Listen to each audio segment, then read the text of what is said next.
Welcome back. Things have never been as lively as when the two of them are together. I thought they were exactly the same at first, but I've started to get a handle on which one is which. Mion is Mion, and Shion, well, she seems a far better actor than Mion was. In the first place, somebody that could spurn Mion so easily wouldn't have shown such weakness to those lard buckets at Angel Mode. Lard buckets. Nice. If that was the case, then that cowardly behavior from that day was all a complete act. He's starting to get it, guys. They were even more alike when they were little. I hear even their parents had a hard time telling which was which. That's really easy to imagine. I totally understand what they must have gone through. I mean, you probably don't, but... Takano gave me a kind of odd look, but explaining would have been a pain, so I didn't bother. What? Tomitake, are you going straight back to Tokyo after you get your pictures of the festival? Yep, though I would rather just stay here forever. Ho ho ho. Silly adult things, that's all. I hope your photos win a fabulous prize soon. I've been praying for it. Thanks! Next time I come, I'll bring the pictures I took of you all today. Mayabara-kun, you did a lot of work today. You must be tired from all the physical labor you're not used to. Huh? Well, I'm a bit tired, but it was still pretty fun. Ah, youth, I'm so jealous. Takano-san smiled with an adult elegance that no one in my circle of friends possessed. I'm sorry, that is just the strangest sentence I've seen today. The wind caught her hair. She gives off an intelligent beauty. Uh-huh. Oh, why hello everyone.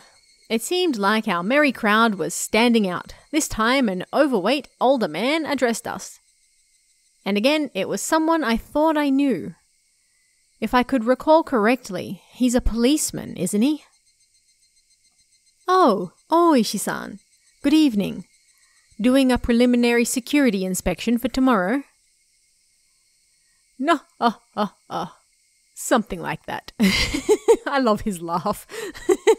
Oh, if it isn't Tomitake-san. It's certainly been a while. I'm honored you remembered my name. You really do love Hinamizawa, don't you? The apartments around here are far cheaper than the ones in Tokyo. You should just move here and get it over with. I know a realtor I can introduce you to. I appreciate the thought. I'd very much like to follow up on that. No, All right, everyone, have a good year. Wait, what? Why is that even an expression, have a good year? It's summer. And Happy New Year to the Sonozaki twins too. I'm so confused. Happy New Year, Detective Oishi. We appreciate your work. Why are we saying Happy New Year in summer? What? We'd like to end this year's festival with the least amount of inconvenience possible. That's pretty strict on me. Huh? No. This is not a conversation that actual people would have. Detective Oishi left us with a low laugh and headed off to talk to some police officers standing a ways away. Why would you phrase it that way? Standing a ways away is so awkward. I gave Mion a glance and saw her making an annoyed face, as if she were glaring bullets at someone she hated. Indeed. Yeah. It'd be nice if the police didn't have anything to do during Watanagashi this year. You like this place too, don't you? Oh, you mean to say you dislike it, Jiro-san? She called him by his first name, it's getting real. I quite enjoy such fantastic stories, you know? Especially with the times being so dry and uninteresting. The curse of Oyashiro-sama, you mean? Curse? Tomitake-san used a troubling word. Then, suddenly, someone tugged on my arm. I mean, we've only been here for like 8 hours so far. Can we get into the curse finally? Kei-chan, I'm pretty hungry. Want to go to the tent with the drinks and have some candy and sweets? Oh, hell yeah. I'm up for that. I've gotten a little hungry as well. Okay, let's go. A moment later, Shion said something to Takano and Tomitake that stung my ears and gave me a start. I wonder who will die and who will disappear this year. Dun, dun, dun! I pulled back from Mion's grip and stopped abruptly. Shion, what did she just say? It felt like the air around us dried out all of a sudden. That's such a strange phrase. Everything in this is just worded so strangely. Let's go, Kei-chan. They're talking about something silly anyway. You still haven't told Kei-chan? I make it a point not to spread stories like that. Shion's cold and quiet tone and Mion's harsh voice were quite the contrast. Hey, wait, hold on. What are you talking about? If you know something, then tell me. It doesn't feel right being the only one left out, you know. I don't understand this. Someone explain it to me. However, Mion didn't seem to be at all willing to grant my request. She squeezed my hand in hers a bit, but when she realized I would hold my ground on this topic, she let go. I'm going to go to the drinking tent first then. If you don't come soon, Kei-chan, there won't be any left for you. Ah, I get it already. I'll be there soon. Mion left, trotting towards a particularly noisy tent on the other side of the shrine grounds. Before she got there, she stopped and turned back around. I showed no signs of going after her though, so she ran off. I could tell you if you haven't heard, I suppose. But it might be smarter not to ask and go with her to eat dessert. That absolutely sounds like the better decision. Hey now, you've already gotten my full attention here. I'm not going to leave without asking at this point. I think Kei-chan has the right to hear this too. My sister was just stealing that from you. Shion's voice was bristling with thorns, as if somehow blaming Mion. What on earth are you talking about? I don't really like people acting so self-important. Takano-san, realizing how prepared I was. What? Looked across the group. It's just so silly. After confirming that there were no objections, she opened her mouth. Do you believe in curses, Mayabara-kun? Curses? I think they're interesting, but I don't really... I felt their cynical stares and winced. It was like they were telling me it was stranger not to believe in curses. You're not wrong, Kei-chan. Curses are just superstition. It's only natural that you wouldn't believe in them. Besides, you can take all the time you need to decide whether to believe in curses after you've heard us through. Said Takano-san, giving a little smile. They're trying to scare me. At least, that's what it feels like. Alright, I'll start. Keiichi-kun, do you know about the Hinamizawa Dam project? Oh yeah, the other day at Angel Mort, Shion, or Mion rather, told me all about it. You mean the plan for the giant dam that would flood all of Hinamizawa, right? That's right. Residents of the town banded together to fight it, and a fierce battle with the government unfolded. I've heard that too. The entire village united, using all the power at their disposal, mass media, political influence, and other things, and fought the country. The way Mion described it made it sound like a boast. Oh, you know quite a bit about it. Yes, you're right. It's practically an epic tale. How just 1,000 or so villagers banded together and rejected the government's plans. Did you hear this from my sister? She likes those kind of epics, you know? Yeah, she told me. There was, however, an office for the Hinamizawa residents' opposition faction. It was this shrine. You know the assembly hall? That's where it used to be. Now that the whole thing is over, the senior citizens just use it for group activities. At the time, though, it was their last bastion. Takano-san explained this, pointing a finger towards the assembly hall. I had been carrying things in and out of there all day. I mean, I would understand if they put an office like that in the mayor's house or something. But having an office on shrine grounds made it feel kind of like a base camp for Sengoku period warriors. Really? That was basically the mindset, though. Placing the main force in the shrine dedicated to Oyashiro-sama, Hinamizawa's guardian deity. was like a prayer for victory. Oyashiro-sama. That was definitely it. They mentioned Oyashiro-sama's curse before. Is it the same Oyashiro-sama? Do you know about Oyashiro-sama, Keiichi-kun? It's the name of the god worshipped at this shrine. It's said that he protects all of Hinamizawa. Well, I don't really know much about him. I see. I think Takano-san knows more about the rest. Tag, you're it. Well, that is generally the whole story. Oyashiro-sama is the ancient god passed down in Hinamizawa, and the villagers say he has been protecting this sanctuary from the poisons of the outside world. So essentially, he's a basic, standard guardian deity. Did he really just call Oyashiro-sama a basic bitch? That's a bit rude. I guess you can find that sort of god anywhere you go. There's research into whether worshipping Oyashiro-sama is a manifestation of a kind of elitism too. Ooh, fancy. What I mean is that the worshippers might think of themselves as chosen people. Believing yourself chosen. A nationalistic belief that you are part of a superior race and that you're a special clan chosen by the gods. They believe that they're a superior clan, so they believe strongly in cooperating with others, but they also end up being exclusionary towards other clans. I won't go into too much detail, but it's the sort of national and religious ideas that lead to war. Of course, that goes for Japan too. A long time ago, the people of Hinamizawa strongly believed themselves different from humans, that they were above them. They believed that interaction with the lower world would sully their souls. So everyone believed that if one from the lower world came to the village, they would be sullied and suffer the wrath of Oyashiro-sama. Apparently, that kept everyone away. Villages that hate outsiders come up all the time in Kindaichi novels. This was once a run-of-the-mill village of xenophobes. Xenophobes?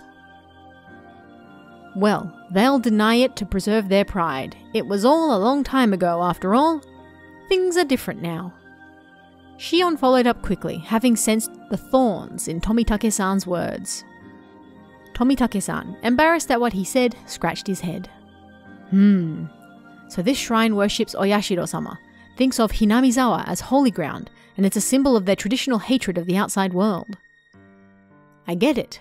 So that's why they chose the shrine of Hinamizawa's guardian spirit as their base of operations, to resist the sullied dam construction project that came from the outside. Correct. Smiled Takano, pleased. She must dislike stupid people. Yes, don't we all? Superstition, every last bit of it. The villagers gave everything, desperate to oppose the dam construction. And right in the midst of it, the incident drove home the finishing blow. Oyashiro-sama's curse. The person managing the construction site of the Hinamizawa Dam was murdered. 4 years ago, I believe. It took the newspapers by storm. Do you remember it? No, not really. He had a fight with a subordinate and was beaten to death with a pickaxe. His limbs and head were torn off and the remains disposed of. One of those dismemberment homicides.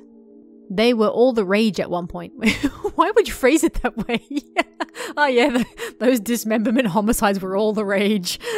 What? Such a gruesome incident. But it was just that, an incident.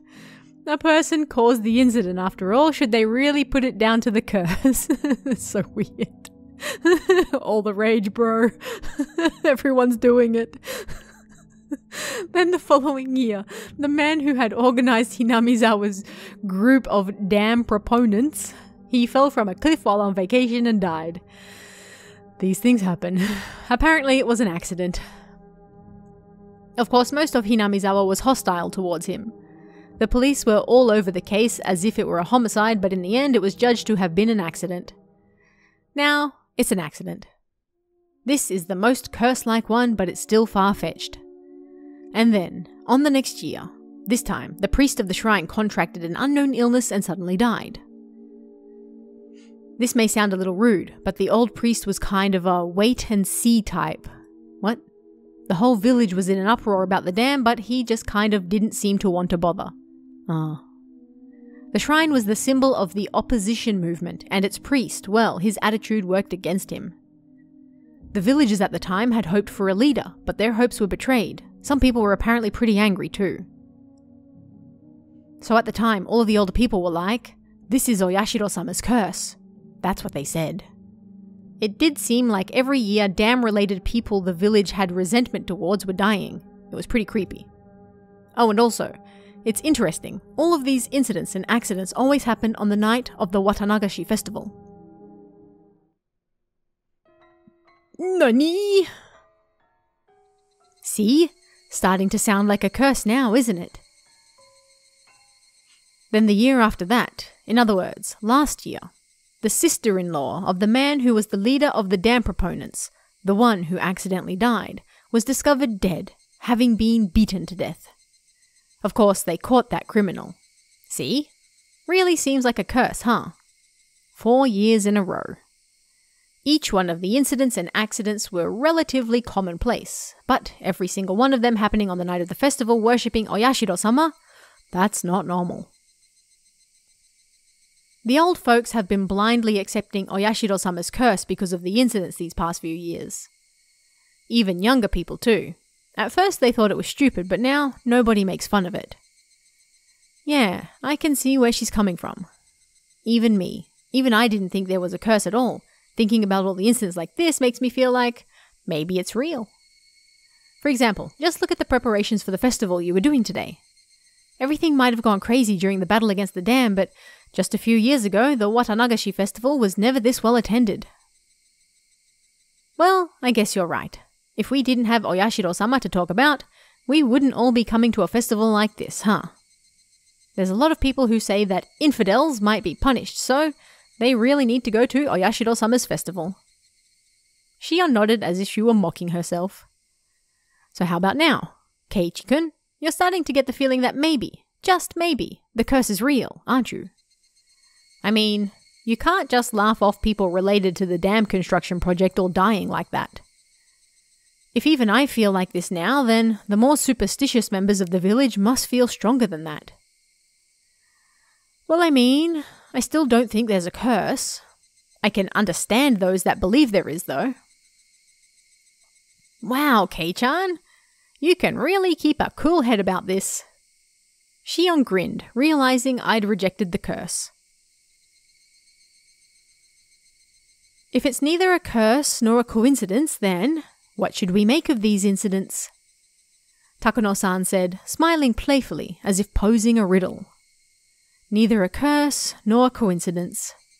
But every year someone dies. What should we make of that then? Tomitake-san, catching on to the fact that I had no idea what to make of it, opened his mouth and came to my aid. Takano-san is suggesting that it might be the work of real people. Eh? Simple process of elimination would have gotten me there. I was a little taken aback at not having realized the answer immediately. Well, think about it. If it's neither a curse nor coincidence, then people must be willingly carrying it out. It's the only explanation, right? Pressed Takano-san. I smiled bitterly in spite of myself. Here I was just a few minutes ago, thinking the very concept of a curse was absolutely absurd. When she suggested it was someone's doing, I ended up thinking, there wasn't any way it could be a person. But Takano-san was right. It was either a curse or it was a person's doing. If unrealistic things like curses didn't exist, then the obvious next step would be to start thinking it was people behind it. But if that was the case, I glanced at Shion. If the culprit is a person, then they'd have to be someone from Hinamizawa. That's what the police officer, Oishi-san, thinks right now too. Hey wait, that can't be. I thought I now knew the reason Mion didn't want to talk about this. If Oyashiro-sama's curse really existed, then that's fine. It would be divine judgment for the dam project business. However, if Oyashiro-sama's curse didn't exist, which it obviously didn't, then the culprit would most likely be someone from Hinamizawa. The villagers had worked desperately to oppose the dam construction project. I knew they had used all sorts of methods to fight against it. If one of those methods was, maybe... People whisper that Oyashiro-sama's curse could be the doing of a secret group in the dam resistance movement. Shion dryly put words to my exact thoughts. Of course, I didn't expect it. She was from Hinamizawa, so I didn't think she'd come out and say it herself. If you calm down and think about it, anyone would come to the same conclusion. There wouldn't be a motive for anyone but people who benefit from opposing the dam project, right? I guess that's true. Admitting to the existence of a darker side of the dam conflict would be rude to Mion, who spoke of it so highly. So I couldn't just accept Shion's seemingly logical viewpoint. One more thing. The police probably don't know this. There's proof that someone from Hinamizawa committed these crimes, and the people of Hinamizawa know it. Dun dun dun! Eh? What? Shion rebukes me to keep my voice down. The constant changing of the tense in these novels bothers me greatly. Sorry, but this proof, what is it? It's the fact that one person dies and one more person disappears. One more person disappears. Did that mean that someone besides the one who died from the curse was a sacrifice? What do you mean by disappear? They just vanish and you never see them again? That's right. Suddenly and without a trace. As she spoke, Shion pretended to do a trick with her hands like she were making a magician's hat disappear. One dies a mysterious death and one disappears, never to be seen again. A strange vanishing act. But then why? How does that equate to someone from Hinamizawa being the culprit? Well, actually, Hinamizawa has this one really old legend. It's about how people offer sacrifices to Oyashiro-sama to calm his wrath. Sacrifices? Yes. They say they used to wrap a living person up in a bamboo mat and let them slowly sink down into a bottomless swamp. Takano-san, though explaining something pretty terrible, has a look of glee on her face as she did so. I don't like that it's has a look. It should be had a look. Use past tense, please. It bothers me. As far as I can glean from the literature, it actually took 3 days and 3 nights for them to sink. Oh, that's terrible. See, even people a long time ago liked symbolism. As the body sunk, Oyashiro-sama's anger would be quelled. Both were submerged into the deep. He. Takano-san was the only one laughing at this. Was she telling a joke or something? Shion didn't move to deny it, but I felt a difference in temperature between her cool expression and Takano-san's. This whole conversation, well, I think you can imagine after hearing it, but it's the secret history of Hinamizawa. Everyone who has been in Hinamizawa for a long time knows it, but they don't talk about it. Takano-san's not from here, but she knows quite a lot. She really likes local history, folk legends, stuff like that. Hey, me too! She learned about it all by herself too.